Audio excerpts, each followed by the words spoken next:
Okay, I ain't gonna waste you guys' time. I want to share some information on how to network like a pro, even if you're shy or awkward. I want to first talk about how we need to address the fears. Address the fears. You need to reframe your mindset. Let rejection that rejection from people isn't personal. Not everyone will be a match for you, and that's okay. Like, focus on curiosity. Shift the focus from getting something to learning about the other person. Now, when you go to networking events, especially if you're an introvert, you want to prepare your questions or topics in advance to ease the conversation. Start small. Practice networking in small, low pressure settings before tackling large ones. When you're nervous, a huge event is very intimidating. So go to smaller events where it's a little more low pressure. Leverage one on one interaction. Introverts, like me, for example, you have to focus on deep, meaningful conversations rather than working the room. I remember when I used to go to networking events, I thought I had to work the room. No, I don't need to work the room. I just need to touch the people who I feel I can build relationships with. Not everybody. So build confidence. Highlight your strengths.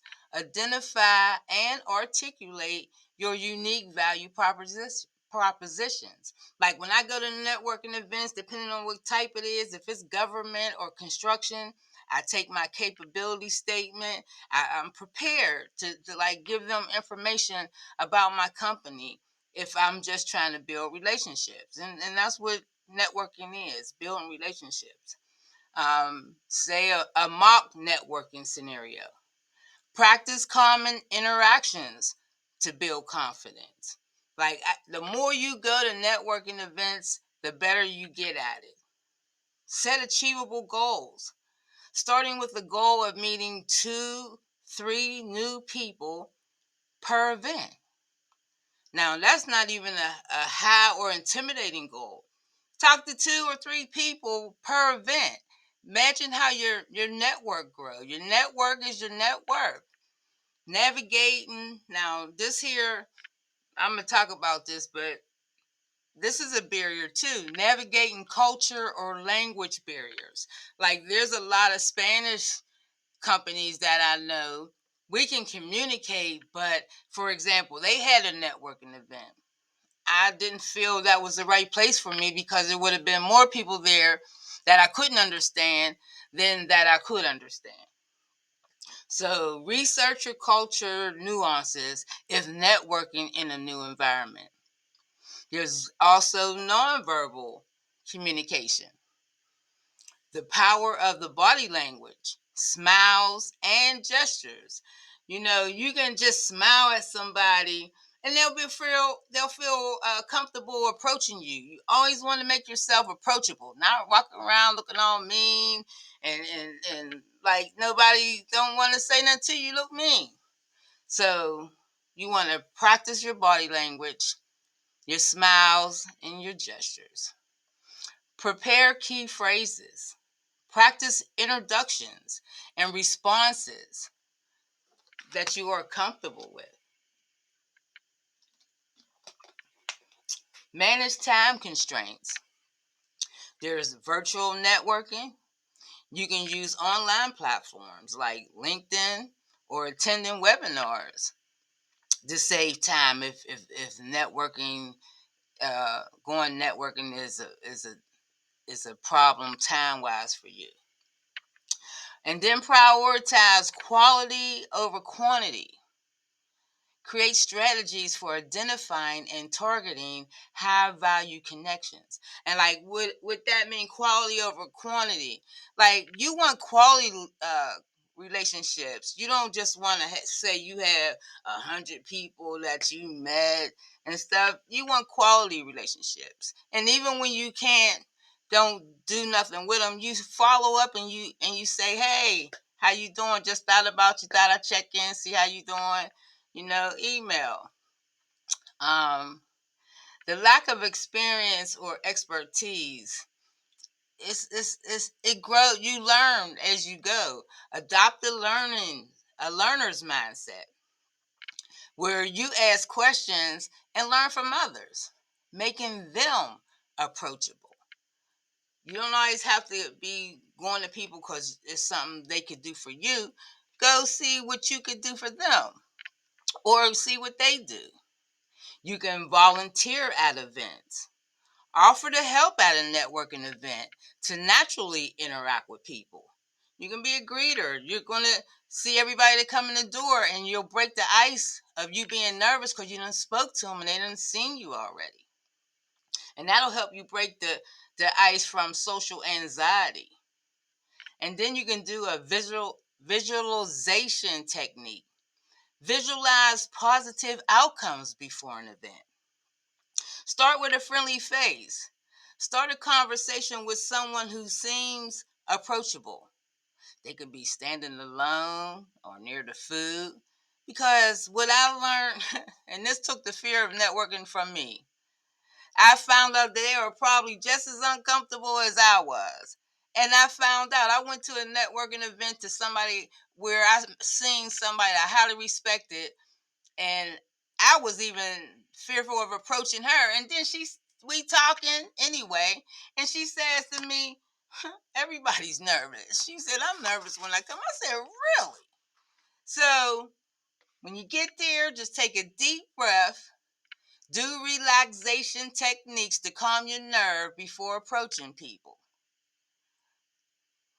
If you deal with negative or past experience in a networking event, then reflect on what went wrong and brainstorm how to improve next time. Or was that a good event for your business or for you? Now remember when I said I would just go to networking events, didn't do no research, just went? You do that at first because you want people to know who you are. But then as you grow and as you learn, you know to do research to see if that's worth your time. So focus on fresh starts. Re- Remember that every event is a new opportunity. Every networking event is a new opportunity. Celebrate your small wins. Acknowledge even minor progress to build momentum. Like for example, if you set your goals for meet 2 to 3 people each event, you meet the 2 people, 3 people, celebrate that. That's a win. You go home with their business cards, that's a win. And then address lack of immediate results. And what that got to do with follow up. You have to follow up when you get build those relationships, because you want to emphasize on long-term benefits.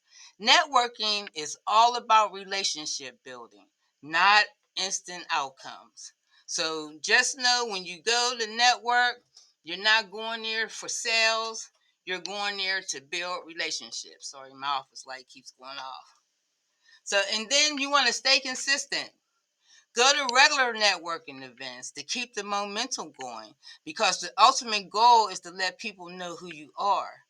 I would go to the same networking events, know that it's going to be the same people there, but I went anyway because I wanted them to keep seeing my face so they can know who I am.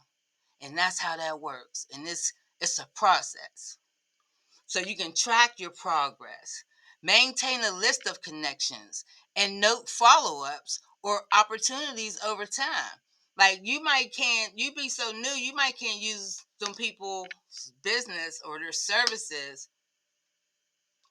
that you meet at the time, but at least you made the connection, and for when you get to that level, you got the connection. Create a networking plan. Set some SMART goals. Identify specific, measurable, achievable, relevant, and time bound networking objectives. Research the attendees. Prepare by learning about key people attending the event. so that you have a plan. That's how you make a plan. You got to know who's going to be there. Like some networking events, I'll be like, oh, I'm gonna be in that room because of the attendees. So see who's there, make a plan on the people who's attending the event, and then also you have to plan an exit strategy. Learn polite ways to leave a conversation when it's time to move on, because you can you could be at a networking event and only talk to two people because you was talking too much, and you lose the people's interest. I've done it before where I'm at a networking event and I could tell I'm just going on and on and on, and they want to talk to other people, or I want to talk to other people. So you got to have a exit strategy for when to move on, also when you're at a networking event. All right, so that's all I got for y'all for today concerning networking. I hope this helps someone, and I will see you guys on the next video.